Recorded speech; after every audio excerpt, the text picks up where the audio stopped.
영국의 권위 있는 경제지 파이낸셜 타임스가 충격적인 평가를 내놨습니다. 한국이 세계 경제의 승자가 되고 있다는 것입니다. 그냥 한국 언론이 한 말이 아니라 세계 최고 권위의 영국 경제지가 직접 분석한 결과입니다.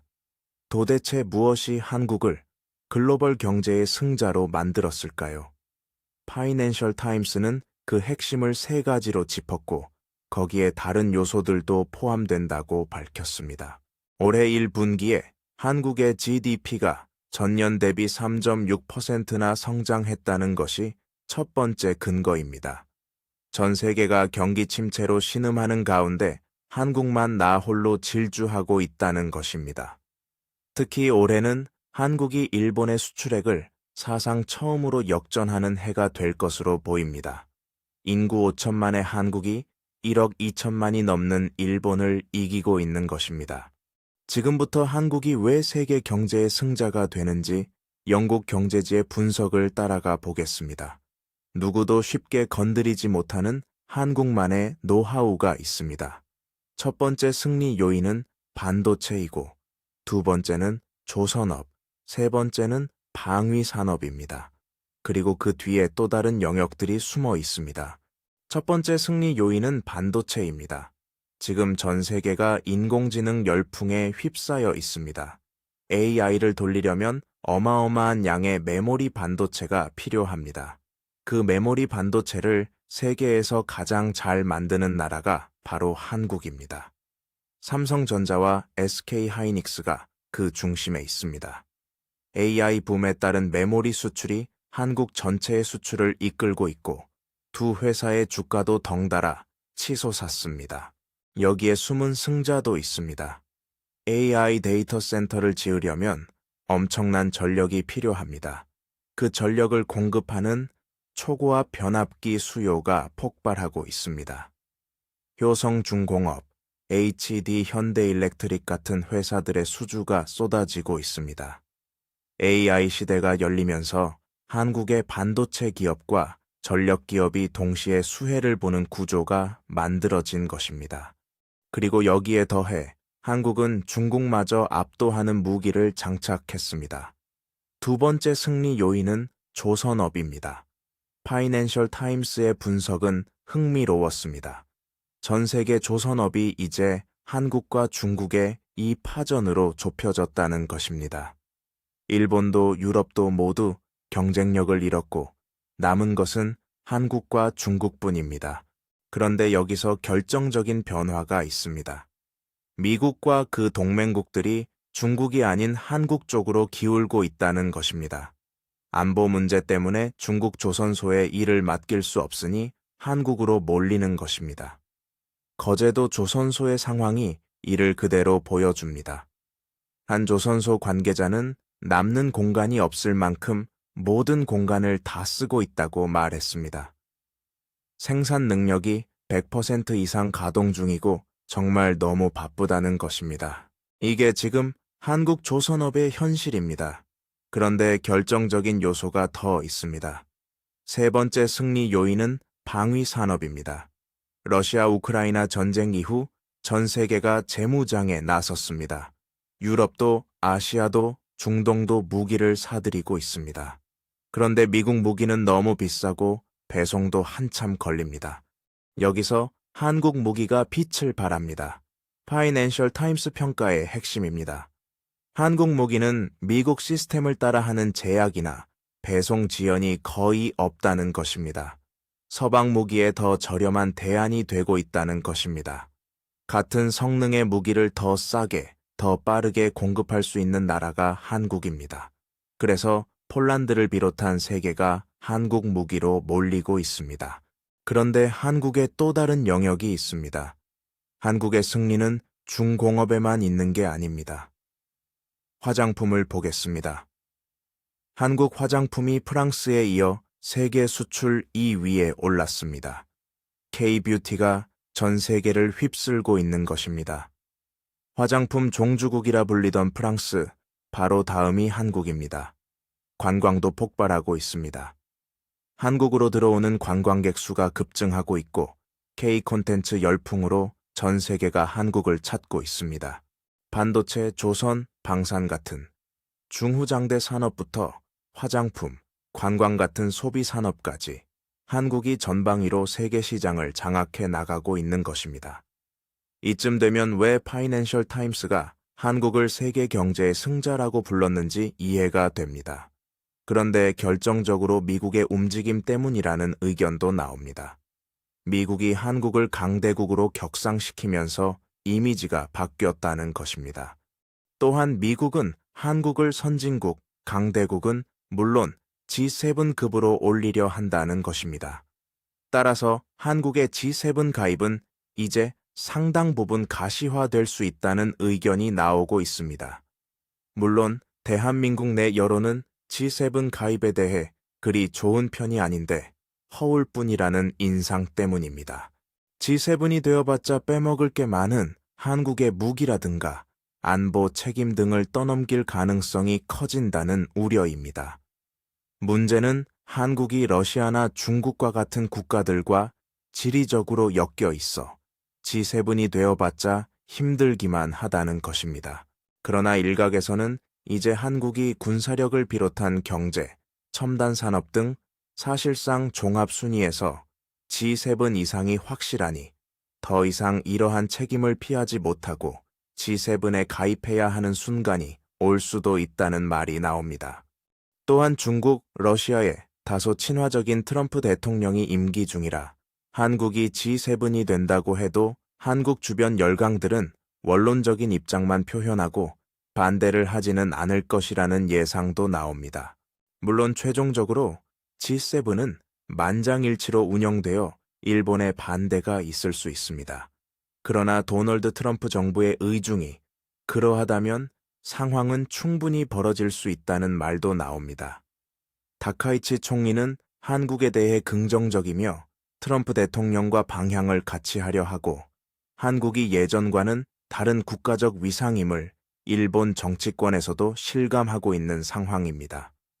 한국과 피곤하게 상대해봤자 좋을 게 없다는 지난 수십 년간의 교훈이기도 합니다. 게다가 미국 국무부와 미 국방부는 한국을 이스라엘과 함께 최고의 방위 파트너로 선정한 바 있습니다.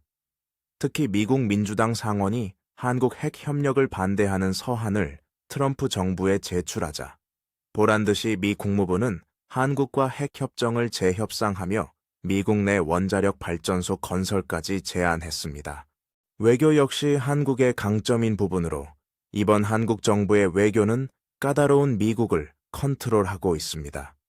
트럼프 정부를 맞아 절체절명의 위기를 맞았으나 트럼프 행정부는 한국을 최고의 협상가로 지켜봤습니다. 아직도 압박은 하고 있지만 미국은 한국만큼 일하는 파트너가 없다는 의사를 공공연하게 발표합니다. 결정적으로 한국은 AI 패권의 성패를 가르는 반도체를 확보하며 향후 10년간 메모리를 공급합니다. 전문가들은 이제 엔비디아 같은지 PU는 성능이 남기 시작했으나 모자란 것은 오직 메모리라며 삼성과 SK 하이닉스가 10여 년간의 슈퍼 사이클을 맞을 수도 있다고 설명합니다. 실제 모건 스탠리는 내년 삼성전자가 미국 기업을 모두 제치고 317조 원의 글로벌 순이익 위를 달성할 것으로 보았습니다. 따라서 자국 이익에 가장 예민한 미국이 이렇게 한국을 이끄는 것은 매우 자명한 일입니다. 유엔이나 나토, 기타, 지금까지의 선진국 연합이 미국에 무슨 의미가 있겠냐는 의견이 나오는 것이며 대한민국은 자연스럽게 G7의 캐나다 대신 혹은 다른 옵션으로라도 포함될 수 있다는 말이 나오는 것입니다. 그런데 미국의 캐나다에 대한 위협이나 악재가 예상됨에도 불구하고 캐나다가 한국에 대해 절박한 이유가 있다고 합니다. 최근 캐나다는 막판까지 한국에 20만 명 고용 규모의 현대차 공장을 지어 달라는 등 상당한 대가를 요구했습니다. 그러나 결과적으로 한국과 절대적으로 협력하며 관계를 유지하려 한다는 모습을 보이고 있습니다. 또한 캐나다는 이제 한국이 G7을 비롯한 주요 국가와 체급이 비슷하다고 인식하는 것 같습니다. 사실 전 세계 해군 동원이나 군함수는 일본이 한국보다도 2배 이상 많은데도 한국을 언급한 것은 의외입니다. 따져보면 해군 규모나 G7 관계 등으로는 일본이 당연히 앞선 순위인데 이미지가 다른 것입니다. 한국이 제1선의 체급으로 군사력이 강하다는 인식이 확대되고 있음을 보여줍니다. 그런데 흥미로운 점이 있습니다. 유럽이나 나토는 K방산 등 한국과 군사 협력이나 투자를 많이 한 국가들이 아니라는 것입니다. 평소 K방산에 시큰둥하며 한국과 거리를 두다가 갑자기 이런 식으로 호르무즈 파병에 동참해 달라는 것은 한국으로서는 받아들이기 어렵다는 반응입니다. 그럼에도 불구하고 유럽과 나토는 아예 이번 기회에 한국을 제대로 유럽에 포함시키겠다는 개념입니다. 유럽과 나토는 앞으로 미국을 자신들의 중심으로 절대 배치하지 않겠다는 선언을 하고 있습니다. 물론 트럼프 대통령 임기가 끝나고 또 다른 대통령이 등장하면 이런 흐름이 바뀔 수도 있습니다. 하지만 미국은 한동안 이렇게 동맹들이 등을 돌리는 모습을 계속 직면해야 할 것입니다. 결국 나토는 힘의 균형을 찾기 위해 미국이 아닌 제2의 공급자로 눈을 돌린 것입니다. 호르무즈에서 미국을 빼버린 동시에 찾은 나라가 공교롭게도 바로 대한민국이라는 것입니다. 그냥 한국에 온 게 아니라 타이밍상 미국을 나토에서 빼버리고 한국에 왔다는 것입니다.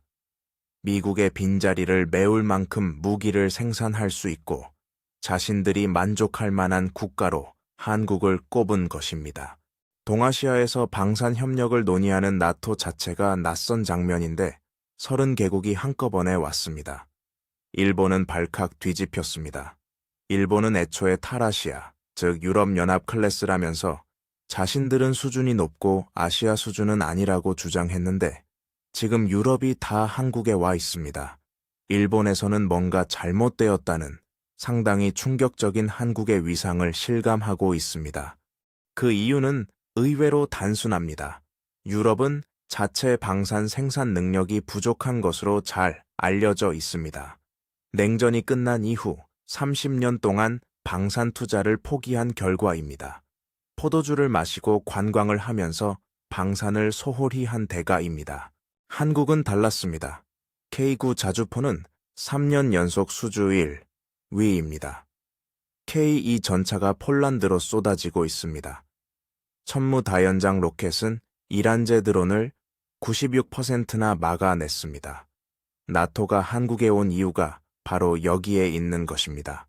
그런데 반전은 유럽 내부에서도 이런 한국 중심의 방산 권력 이동에 대해 상당히 반감이 심하다는 것입니다.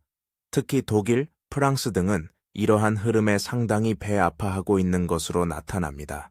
그런데 이번 방문에 독일이 굉장히 당황하고 있는 이유가 있습니다.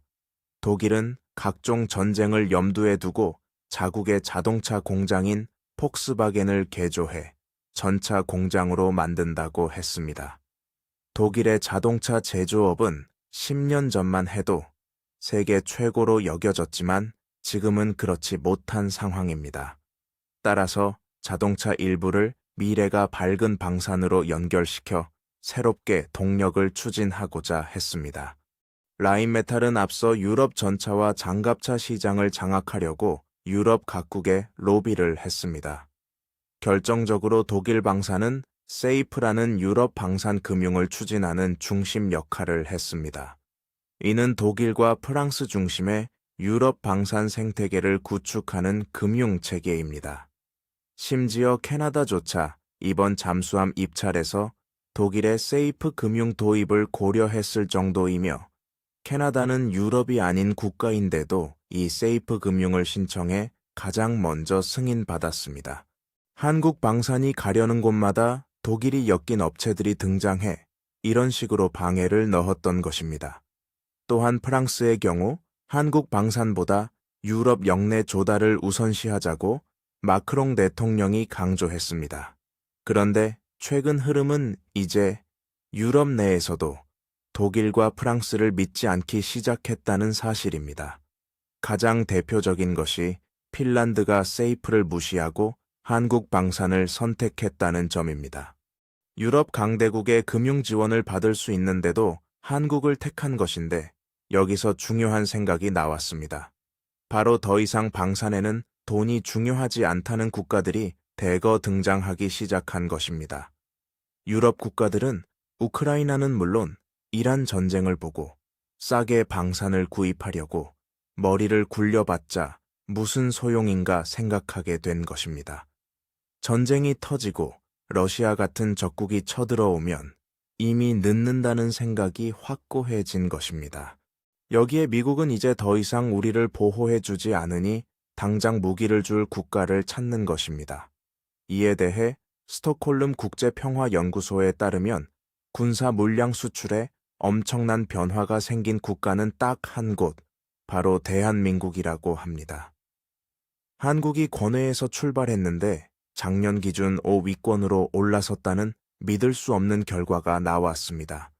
반면 유럽의 독일과 프랑스의 경우에는 지난 6년을 잘 활용하지 못하고 허송세월로 날렸습니다. 군사 전문가들은 사실 결과가 예측된 게임이라고 지적합니다. 애초에 독일과 프랑스가 한국의 물량 생산 효율을 따라가기는 불가능하다는 것입니다. 한국은 여러 시스템상 군 물자를 한국 군대에서 구입해 대량으로 공급해야만 합니다.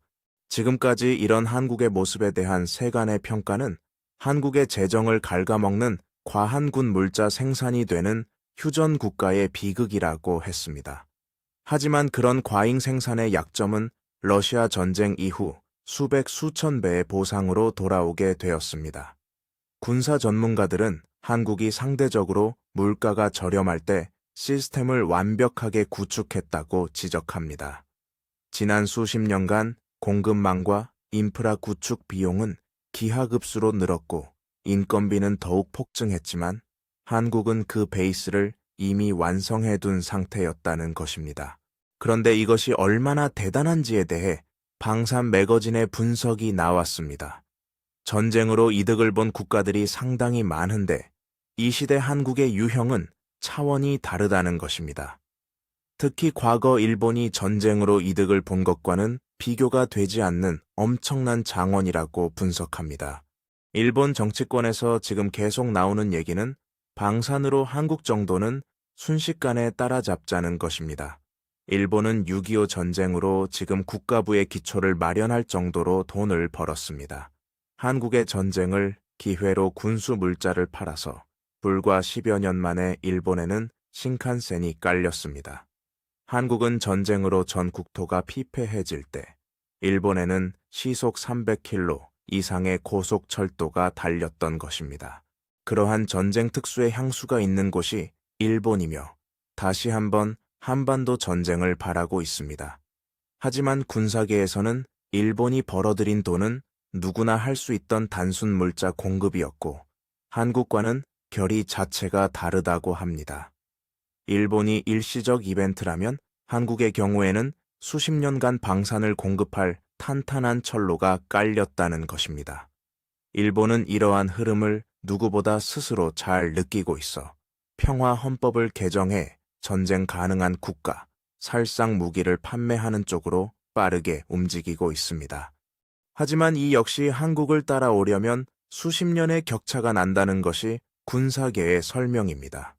지금 일본에서는 조선업이 한국을 따라가는 것은 불가능하다는 이야기가 나오는데 방산 쪽에서는 조선업보다 10배 이상 한국을 따라잡기 불가능한 구조가 형성되어 있다는 것입니다. 경제 전문 매거진에서는 이를 아이러니한 정부 보조금 문제라고도 말합니다.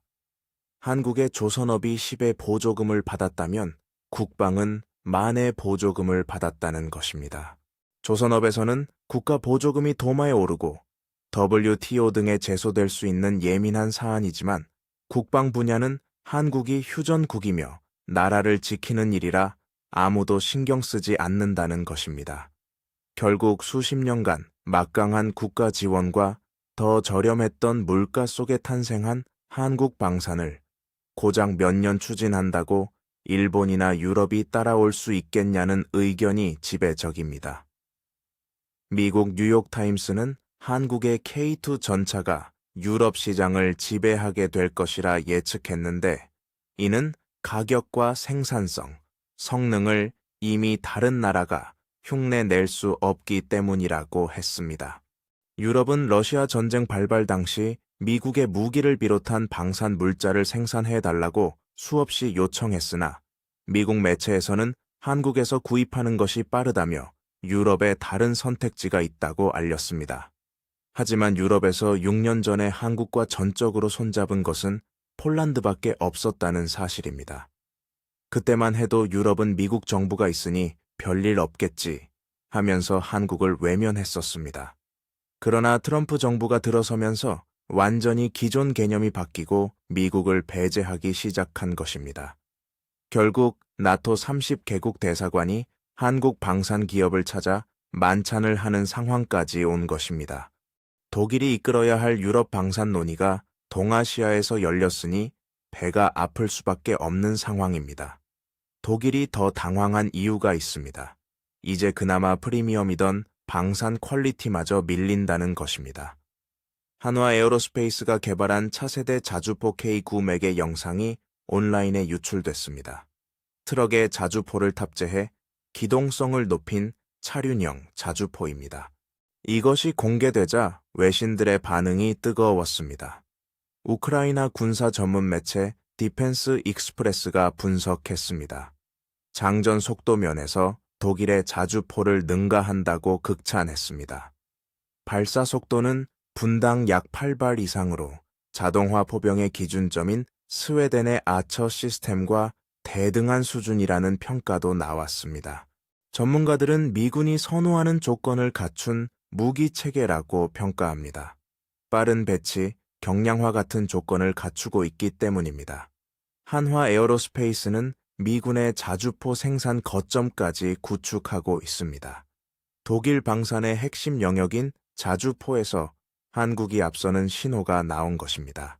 그런데 이번 방문에 대한 반응이 마냥 환영 일색은 아닙니다.